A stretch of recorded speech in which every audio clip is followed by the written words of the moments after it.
Good morning students. आज ये मूल कंसेप्ट का लेक्चर 2 वीडियो है।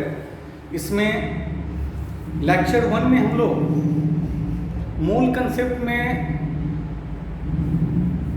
आपको मैं बताया था कि सब्सटेंसेस को, केमिकल सब्सटेंसेस को 3 कैटेगरी में डिवाइड करते हैं और डिवाइड करने के बाद उनके मास तक हम लोग शायद आपको बताए थे। ये फर्स्ट वीडियो में है मास तक। फिर से एक बार हम आपको रिवाइज करते हैं, आप देख लें। वैसे पीछे जो लेक्चर फर्स्ट का जो वीडियो है आप पढ़े होंगे, देखे होंगे। उसमें थोड़ा सा पीछे का हम ये इंक्लूड कर देते हैं।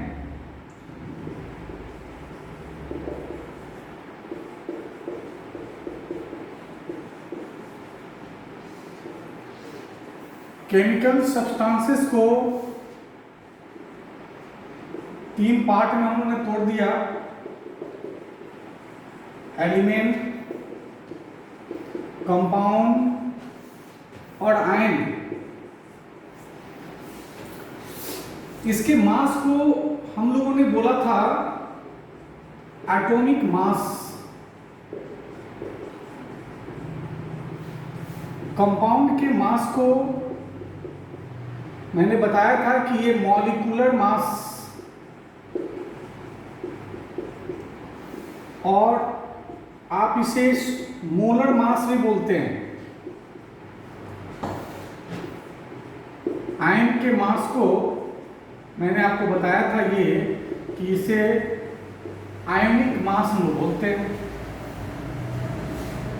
तो एलिमेंट का जो मास है वो एटॉमिक मास, कंपाउंड का मास मॉलिक्यूलर मास, आयन का मास तो आयनिक मास। इससे पहले इसके बीच में जो कंसेप्ट है एलिमेंट, कंपाउंड, आयन के लिए कि ये क्या है, एलिमेंट क्या है, इसका नाम, इसके मास का नाम एटॉमिक मास क्यों पड़ा, वगैरह वगैरह जितने भी कंसेप्ट है पिछले वीडियो में मैंने बताया।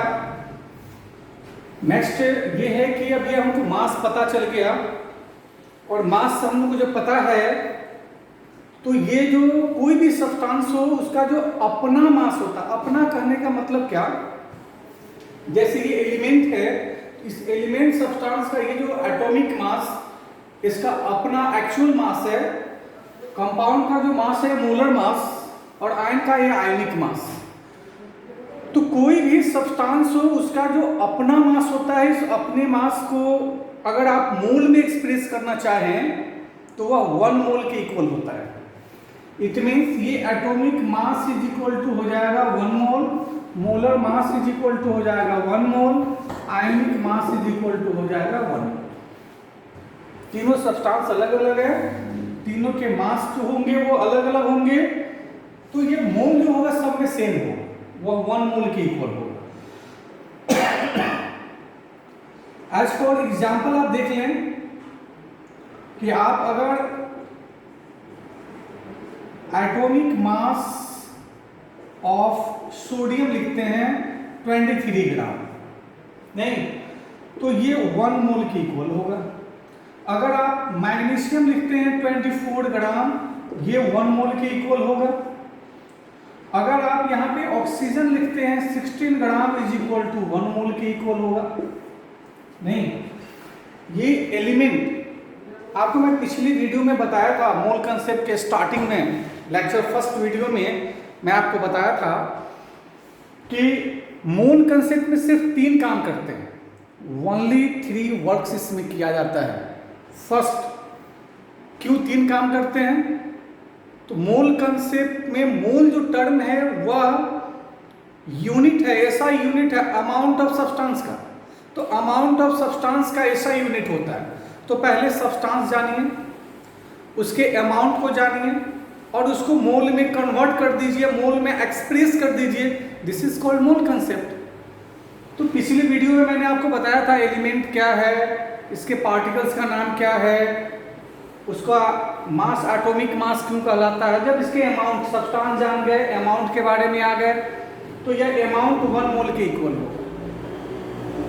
तो एटॉमिक मास ऑफ सोडियम आप लेते हैं 23 ग्राम, मतलब इस सोडियम का मास हो गया 23 ग्राम, यह 1 मोल के इक्वल होगा।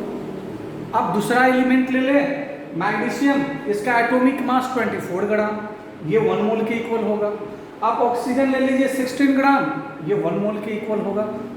कोई भी आप एलिमेंट ले लीजिए, उसका जो एटॉमिक मास होगा वह एटॉमिक मास 1 मोल के इक्वल होगा।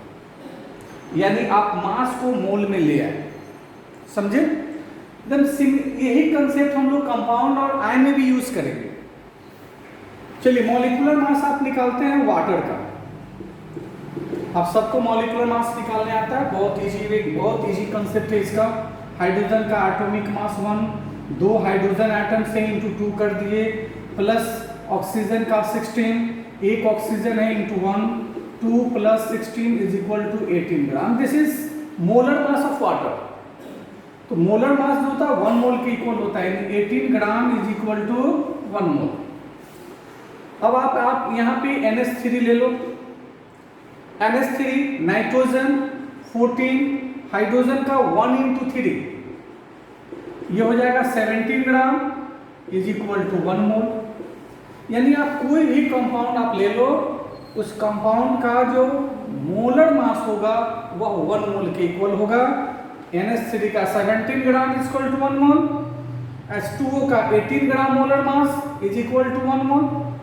नहीं, अगर आप CaCO3 ले लो, लाइमस्टोन ले लो, आप इसमें निकालो 40 + 12 + 16 × 3 is equal to 100 gram is equal to 1 mole. कोई भी सब्सटेंस, कोई भी कंपाउंड हो, उसका जो मोलर मास आएगा वह मोलर मास 1 मोल के इक्वल होगा। क्लियर? बस सेम यही कंसेप्ट हम लोग यूज करते हैं। सॉरी,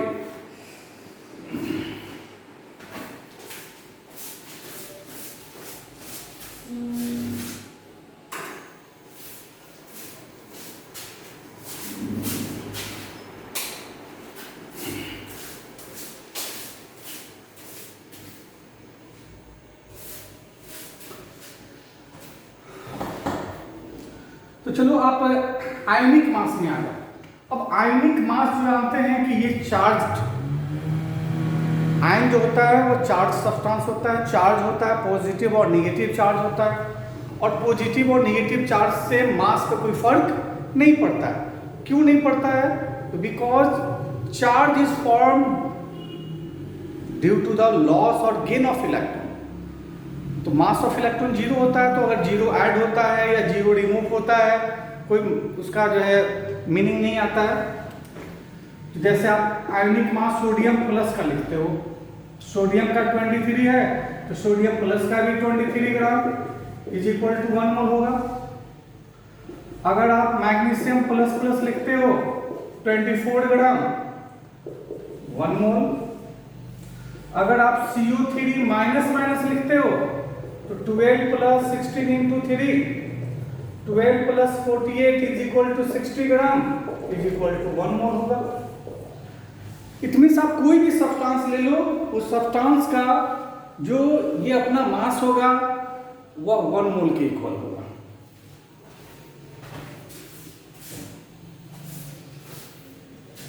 चलो, तो इसमें तो किसी कोई प्रॉब्लम नहीं है आपको? सबको समझ में आया कि 1 मोल किसके इक्वल होगा? मैंने आपको यही बताया। अब इसको हम लोग थोड़ा सा अपने स्टाइल में, ट्रिक की भाषा में इसको पढ़ना शुरू करें तो 2 तरह का प्रॉब्लम, 2 तरह का न्यूमेरिकल्स जो होंगे वे सॉल्व हो जाएंगे। कैसे?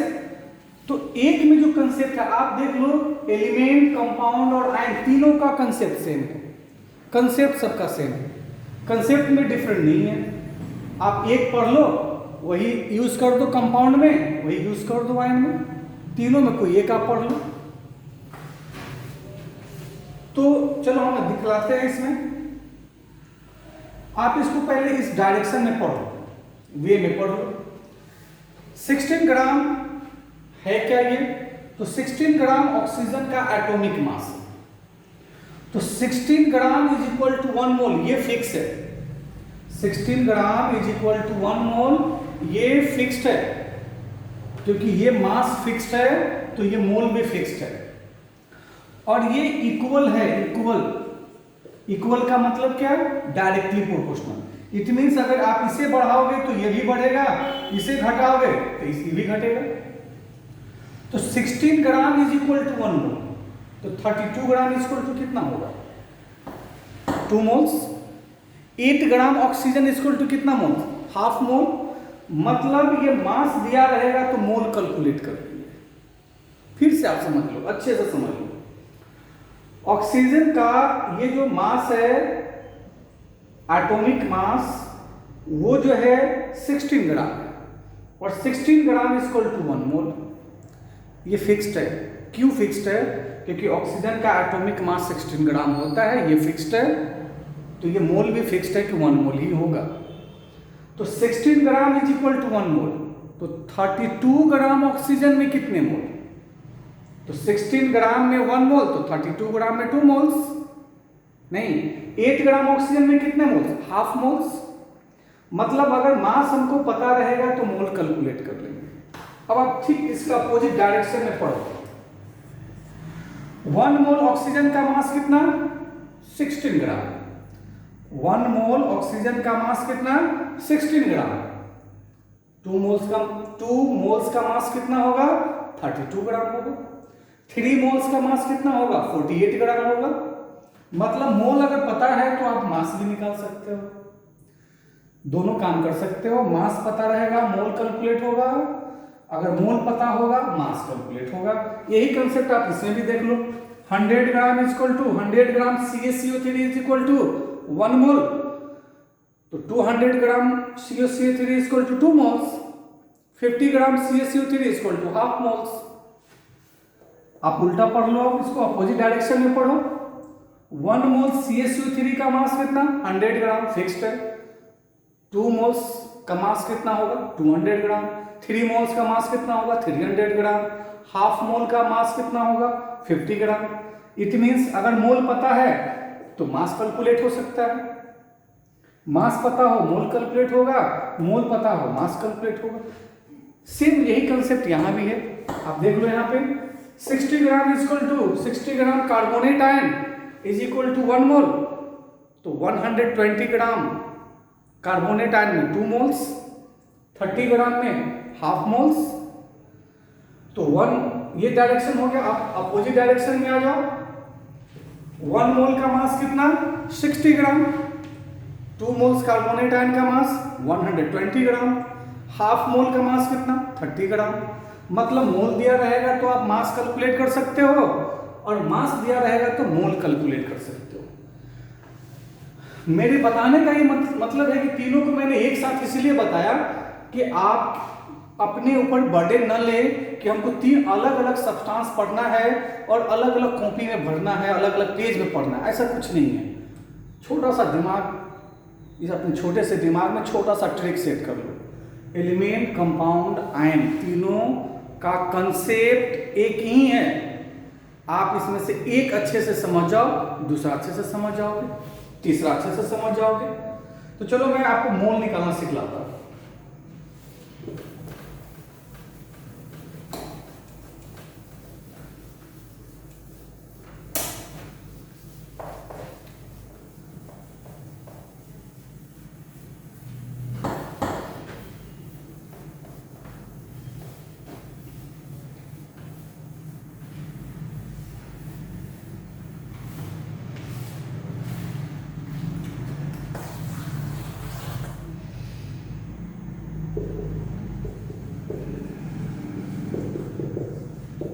Calculation of number of moles,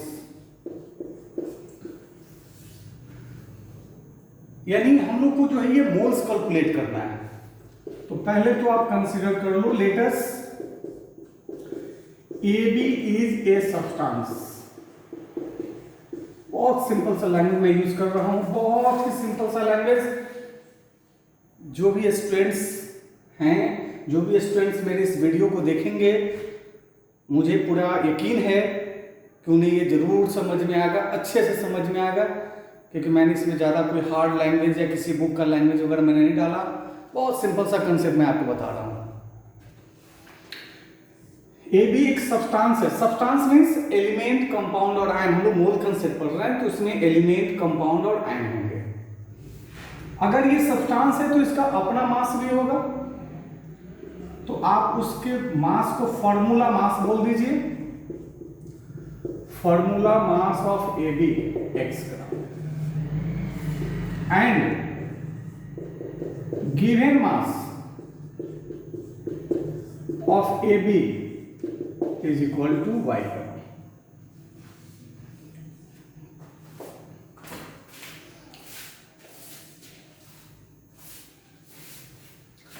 formula mass of A B is equal to x gram, given mass of A B is equal to y gram. तो हम लोग अभी जस्ट कंसेप्ट पढ़े हैं कि कोई भी सब्सटेंस हो उसका अपना मास जो होता है वो 1 मोल के इक्वल होता है।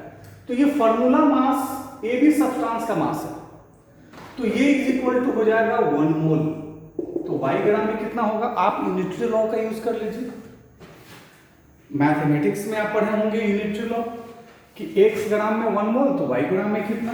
तो since x gram is equal to 1 mole, therefore y gram is equal to 1 by x mole, y gram is equal to 1 by x into y। ये मोल आपका निकल गया। इट मीन्स ये number of mole is equal to हो गया y by x। क्या हो गया, y by x, या आप इसे बोल सकते हैं number of mole is equal to y is given mass और x is formula mass.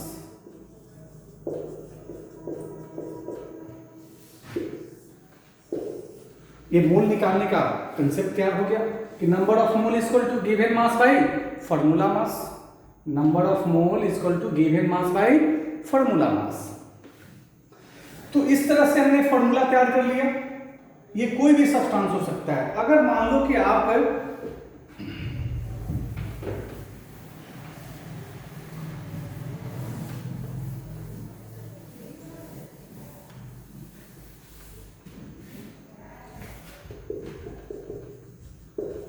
Elements ले लो, तो एलिमेंट्स के लिए आप नंबर ऑफ मोल कैलकुलेट करोगे, formula given mass in gram bye, क्योंकि एलिमेंट का जो फॉर्मूला मास होता है उसे आप एटॉमिक मास बोलते हो। तो एटॉमिक मास जब बोलते हो तो एटॉमिक मास लिख डालो। तो ये एलिमेंट के लिए हो गया। अगर इसी तरह आप कंपाउंड्स का लिखना चाहते हो, कंपाउंड्स का भी लिख लोगे। नंबर ऑफ मोल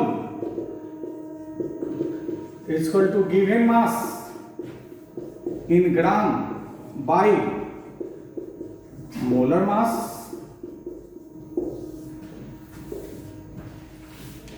इसी तरह आप आयंस के लिए भी लिख सकते हो।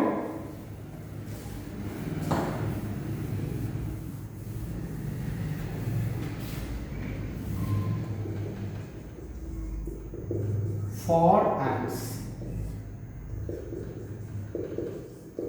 number of mole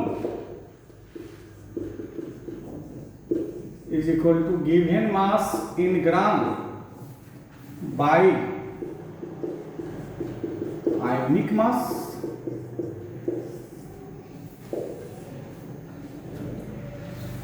अब आप ये बताओ कि इसमें तीनों कंसेप्ट में कोई डिफरेंस है? ये आप एलिमेंट के लिए लिख लिए, कंपाउंड के लिए हो गया, आयंस के लिए हो गया। सिर्फ चेंज क्या है, तो तीनों में उसका अपना अपना फॉर्मूला है, मतलब मास है, जिसे आप फॉर्मूला मास कॉमनली आप फॉर्मूला मास बोल सकते हो। तो ये आपका नंबर ऑफ मोल कैलकुलेट करने का है।